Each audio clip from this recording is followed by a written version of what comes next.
Hey, thanks so much for joining us on GM Insights today. We are super glad to have Dr. Sarah Dupont here today to talk about uh, digital tools for screening for cognitive impairment. This follows pretty well from what we were talking about pen and paper tools last month when we were talking about the mini cog. And so Dr. Dupont's a perfect person for this talk. She is a primary care physician. She is board certified in family medicine and in preventive medicine. She's been one of our leaders here at Emory Healthcare in terms of getting the annual wellness visit set up and going. And so she's going to talk about what is the piece that you drop in to do some of the cognitive screening that CMS requires, because CMS doesn't tell you what tool to use. And so we're very much looking forward to that. Dr. Dupont, glad to have you here. And we'll go ahead and go through the next couple of slides to get you started. No disclosures that Dr. Dupont has. Thanks again. All right, I'm just double checking. Everyone can see my slides and I'm the one advancing them, correct? You are in great shape, and we are looking for things that you put in the question and answer, and also the chat in case you're having any technical difficulties from the audience side. Thanks so much. All right, fabulous. All right, well, thank you guys so much for having me here. And I have paper notes next to me. Sorry, let me check on those. So as Dr. Johnson mentioned, I'm a primary care physician trained in family medicine and preventive medicine. And I'm practicing in Emory Clinic in Decatur. I was invited to speak on digital cognitive assessments for primary care. And I have no disclosures, financial relationships with anything discussed in the presentation today. I do want to acknowledge that this content I developed with the aid of a Claude AI and Anthropic AI model, but I reviewed all the material and I verified that I take responsibility for everything that it says. And then none of the planners, importantly, have any financial disclosures either. So in this presentation, I'm going to explain what digital cognitive assessments are and then share my experience using them in clinic. I'm hoping listeners can take away some especially critical questions or framework for evaluating these if they are thinking about adopting them in their own practice. I think it's important to acknowledge kind of what's the lens I'm coming from. When I was asked to speak about this topic, my first question was, okay, well, why me? I specialize in the design of Medicare annual wellness visits in my health system. I'm very interested in appropriate population health screenings. Anyone from Emory knows me as the AWV person. I'm not specially trained in cognitive neurology or dementia care, but I have served as a consultant to design the workflow for piloting digital cognitive assessments in multiple primary care clinics. I wasn't paid for that work, and I wasn't part of the decision to pick one assessment versus another. I just represented primary care clinicians. So what I think I can offer you is I'm speaking to you as a primary care physician to other primary care clinicians or team members and I'm describing my own experience with these digital cognitive assessments. And I have training in preventive medicine and population health, so I'm somewhat experienced in evaluating screening instruments and understanding the literature a little bit more than most PCPs. And I have special interest in implementation science of like how we do new things in primary care, particularly structured around the annual wellness visits screening for older adults. All right, so first poll question. I'm curious for the audience, what is your relationship with digital cognitive assessments now? Don't know, thinking about adopting them, recently tried it, or we have a well-established workflow?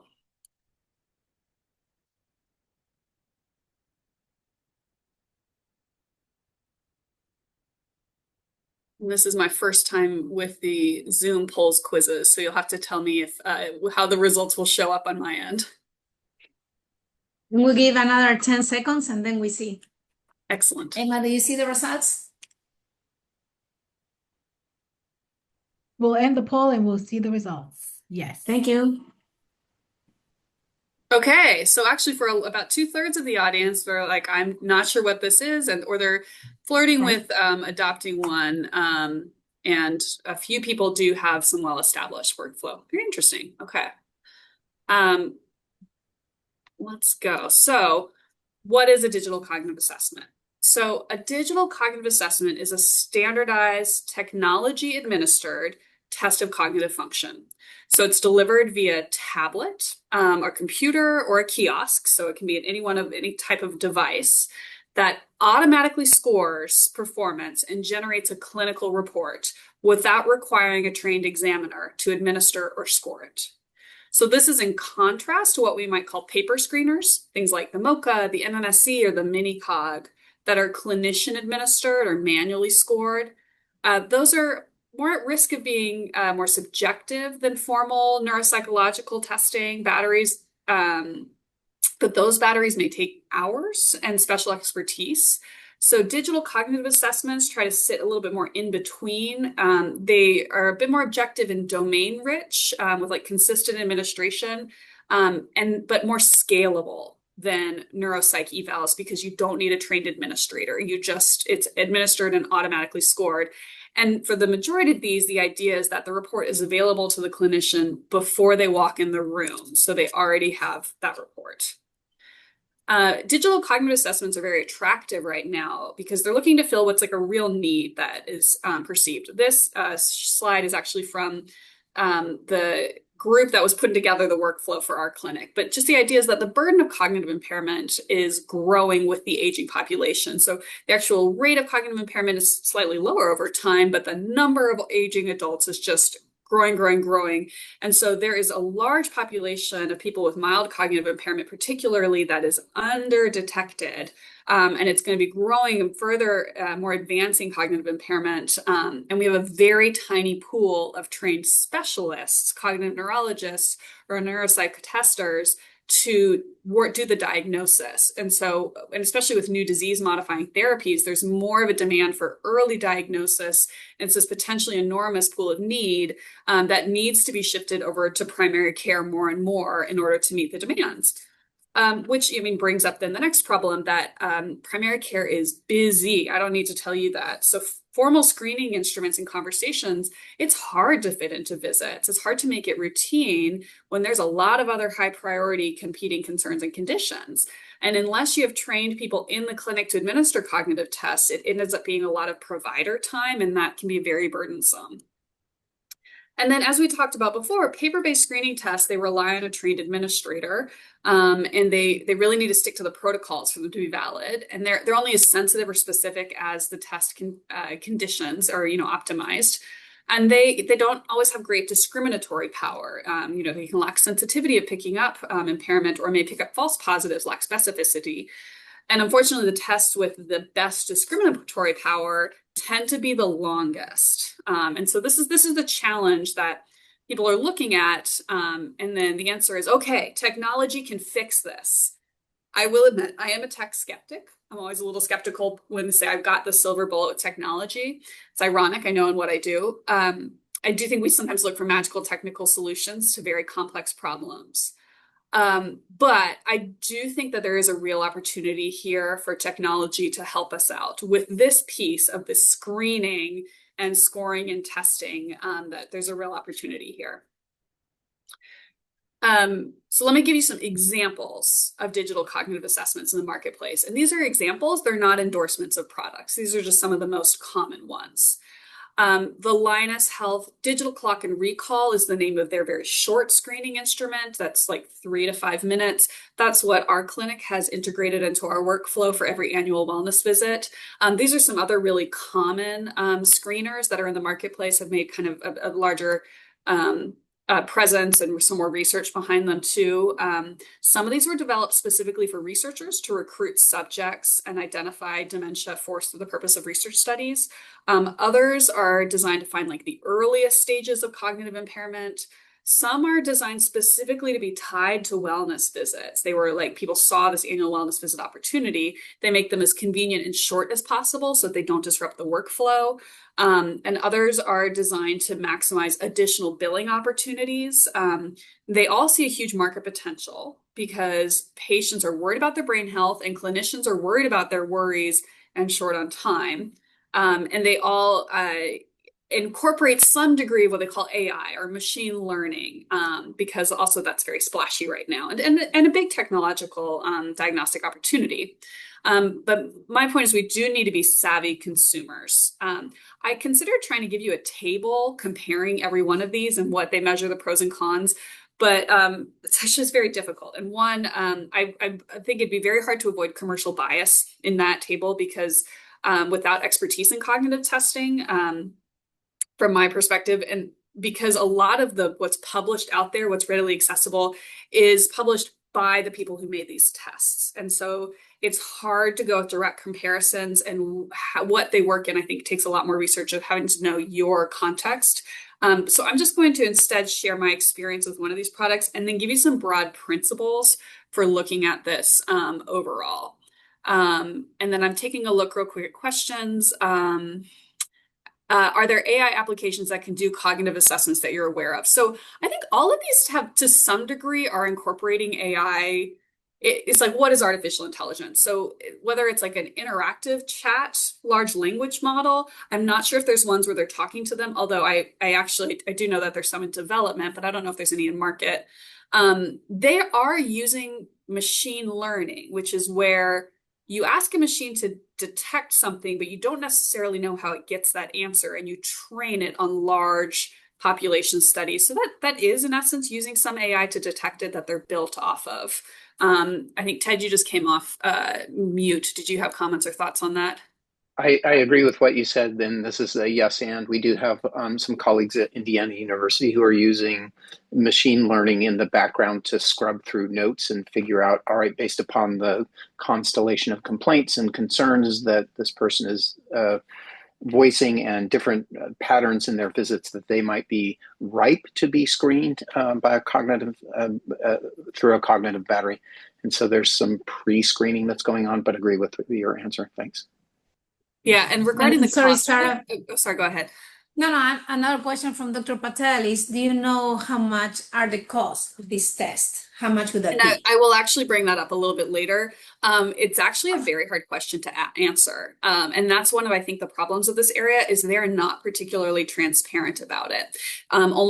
I looked at all of these websites and they all say contact for pricing information. And so some of them, it is you're renting a device. Some of them is subscription model for a number of tests. Others you're paying per test. And so it's highly dependent, and it's difficult to navigate. And so I think the only thing I know of, I think Linus is maybe around like $20 per test, but I don't think that's what our system is paying, because they're also doing some data sharing. And so it's complicated question. And I think that's one of the problems in this space, is that it's not very transparent. Okay, so I'll tell you a little bit about our experience. In our system, we spent about a year developing a workflow to pilot this digital cognitive assessment in our clinic for rapid screening tool to expand to 7 primary care clinics after they had done a successful pilot for like 6 months in one specific clinic. So my clinic, I was part of that planning process, but my clinic started using this tool in late 2025. So the idea was every annual wellness visit, the patients are filling out their health risk assessment questions, the fall risk, their functional status, depression screening exercise, all of that. And in addition, rather than just asking, do you have cognitive concerns, or doing, say, a paper mini cog with the MA, they would be given this device, an iPad that has this digital cognitive screener software loaded on it. And they'd be given instructions. Okay, you're going to go do this short digital cognitive screener looking at brain health. Just, follow the instructions. This is how you use the pencil. There's a very brief orientation with the software. And then the MA leaves the room. So the patient is alone. If they're with someone, we say, please don't talk, or we make them leave the room. And they take just a few minutes to do these tasks, which is, here's a list of words, and then draw a clock. Okay, now here's a picture of a clock, copy this picture. And it actually watches how they move the pencil, how quickly, where the numbers are. It's beyond just what they end up with, but even the movements of how they do it. And it checks in on their memory. And then it generates a score that, for us, we actually have the result is pulled into our note template automatically. And the report with the score in the green, yellow, red range is automatically sent to the chart under media.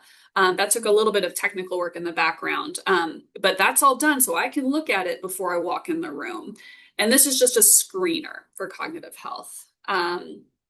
So this was paired with a standardized workflow for abnormal screens. So we have a system of, like, if someone has cognitive concerns or screens abnormal, next step cognitive workup with maybe like labs, more in-depth testing, and then a process to e-consult cognitive neurology, not dissimilar from like Georgia Memory Net referral for assessment. That workflow is also co-designed with it.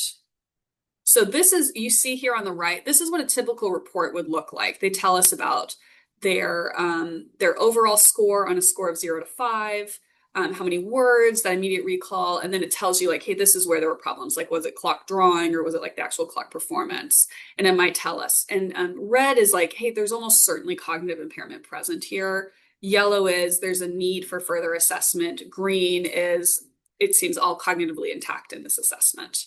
So practically, and there is, as we started as English and Spanish, but they're developing more and more languages that they're validating it in.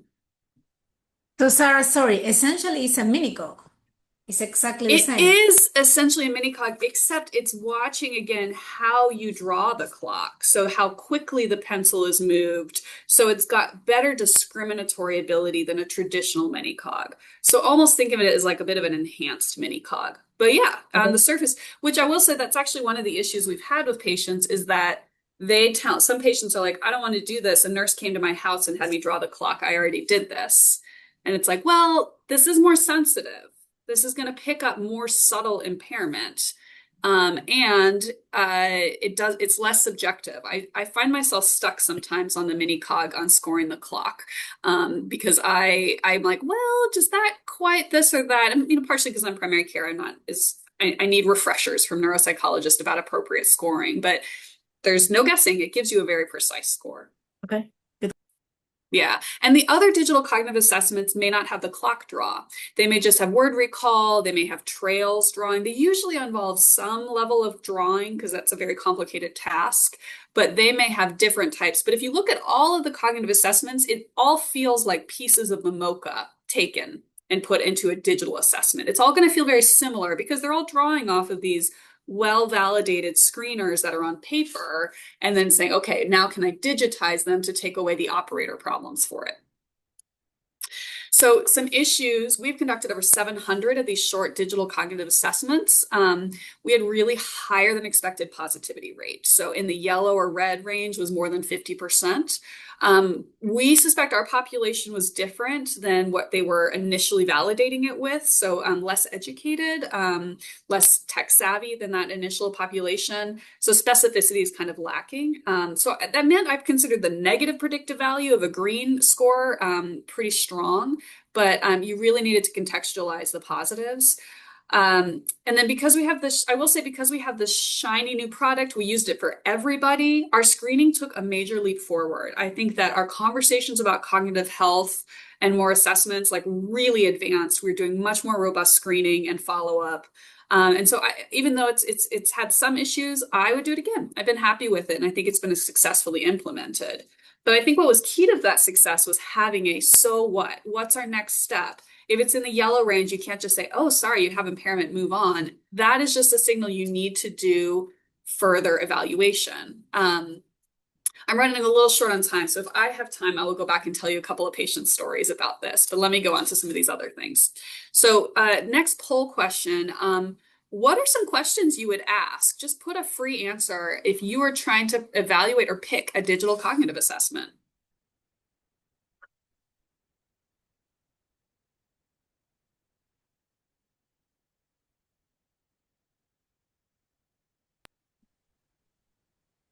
Do you have any results, Emma? Yes, people are entering. So this one is free text. Please enter in the box, the space provided. And Sarah, we have a question from Dr. Mati. Okay. While we're waiting, she's asking, how does the app report slow clock drawing or disorganized drawing if eventually the patient gets the job done, if is scoring different? Good question.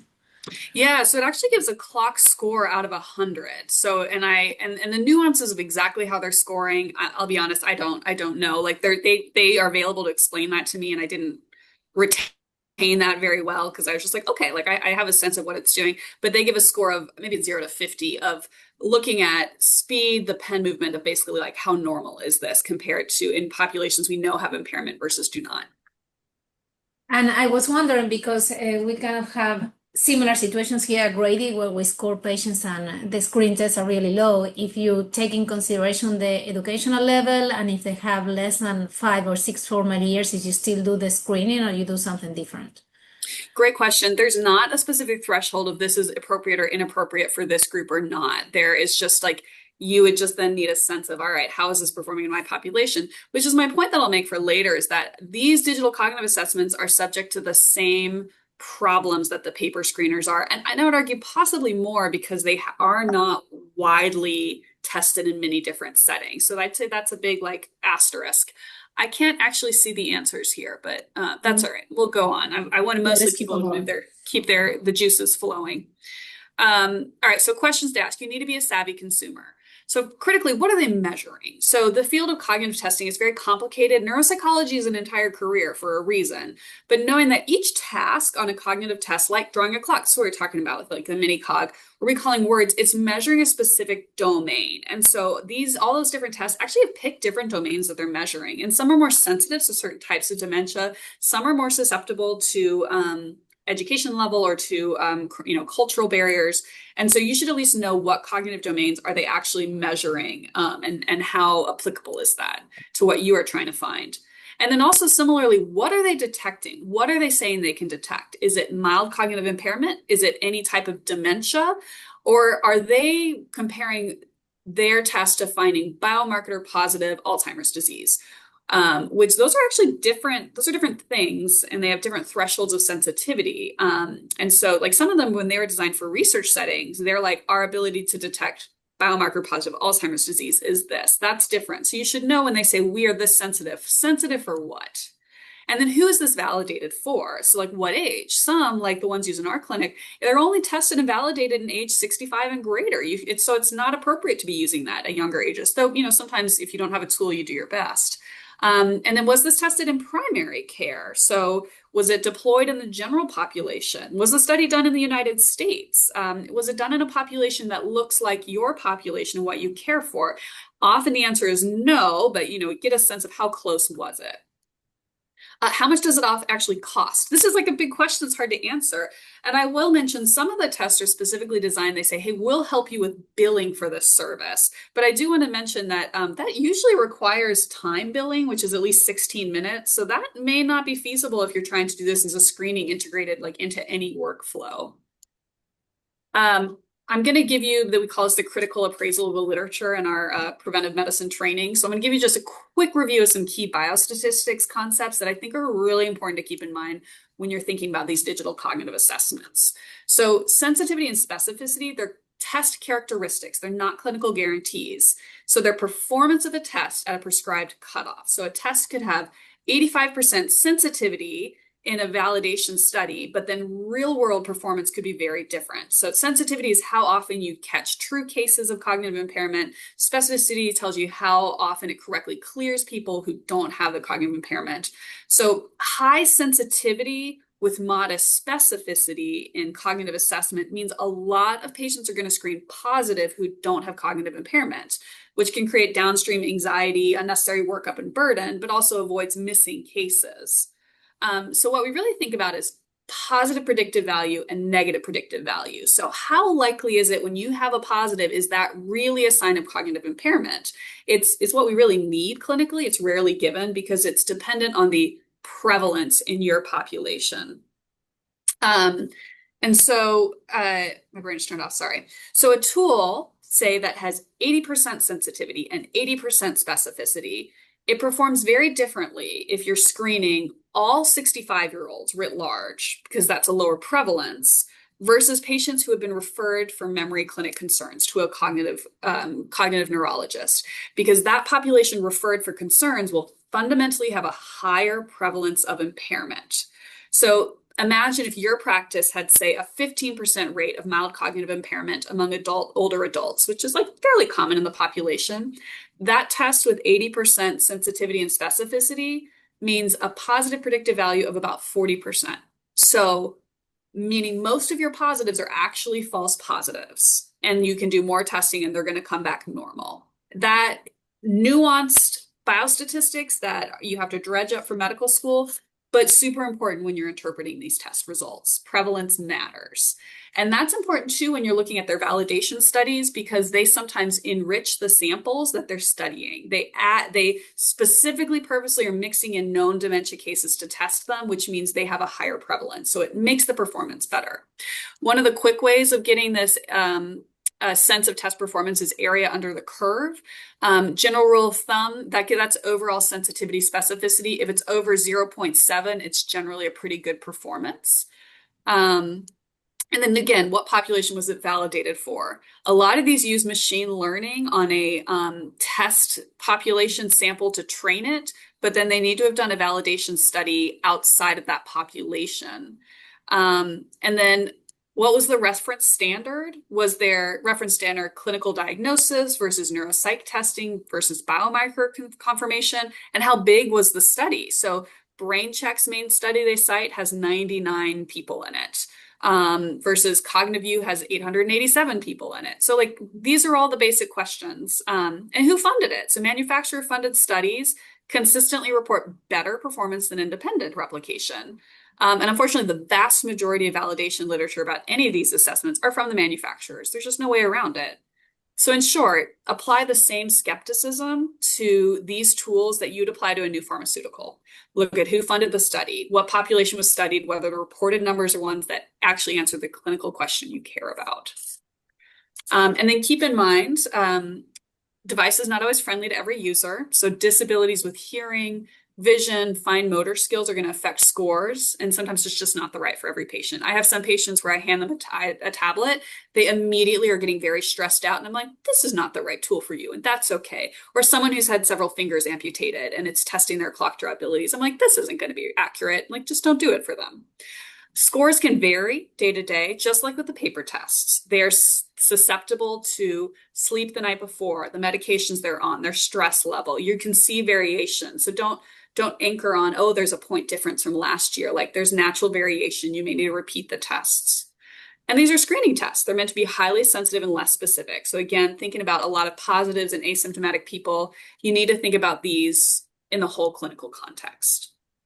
And finally, these are screening tests, these digital assessments. Some of them have following up further measurements, but you need to have a so what next step. What's my workup and referral if necessary? Meds review, basic labs, informant interview, depression screening, possibly imaging.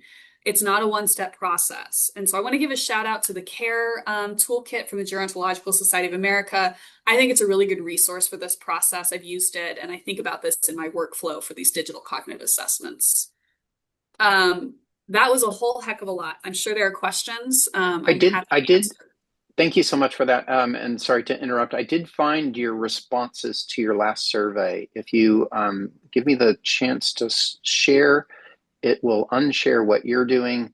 Okay. And here you go. Do you need me to unshare or? Oh, no, you got it. Okay.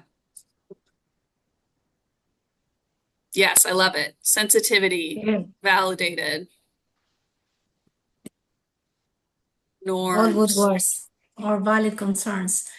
Good. We have a few more minutes. I don't know if we have any other questions in the chat for Dr. Dupont. It was a great presentation, super, super interesting. I was surprised with the 50% positive result rate and what you do next. We were surprised too. I know. And I still think it's worthwhile, but that's when I really ask, like, are you concerned? Have you noticed anything? You know, I prefer if I have a spouse there. Are you concerned? Have you noticed anything? Talk to your family. But if they're truly like, no, nothing, I'm fine. I'm functioning fine. There's no evidence of dysfunction. I'm like, all right, well, then we're going to defer to your feelings about that and maybe repeat this again. I offer further testing, but don't force it. Dr. Dupont, if you reshare your screen, folks will have the opportunity to provide feedback as well as figure out where to get their credit. And there's one more question in the chat that's come up. Yeah, Dr. Mirk is asking, she missed a few minutes, so she's asking if this screen increase the rate of finding or referral of cognitive issues in the clinic from the medical wellness visit. Great question. Yeah, great question. It has led to an increased risk of increased rates of finding and referrals out of these clinics. We expected it to be more robust than it was, but it turns out that I'm sure geriatricians are not surprised when they hear this, but it turns out like not everybody wants to know more information about their cognitive function, and so there have been a fair number of patients who are like, I don't want to do this anymore, and it's fine. But no, it has, I think, led to much more robust flow of workup and referrals. And I know you say you have a pilot first. So during the pilot, you did this digital modality against like a mini-cog, and now you're just using the digital modality, or you're still doing mini-cogs? Yeah, that's great. So actually, the pilot was just a feasibility pilot for this workflow. This company did their own validated studies. I think it was, I apologize, can't remember. I think it was against MMSE that they were validating it. The pilot was just really for the workflow and if it seemed to be performing as well. But I will say that the pilot clinic, they think it did not have that high rate of positives. They think that similarly, that pilot clinic had a higher rate of like a higher baseline education level and socioeconomic status than a lot of the other clinics. So it was more about performance in our system. Dr. Dupont, could you go to the next slide, please?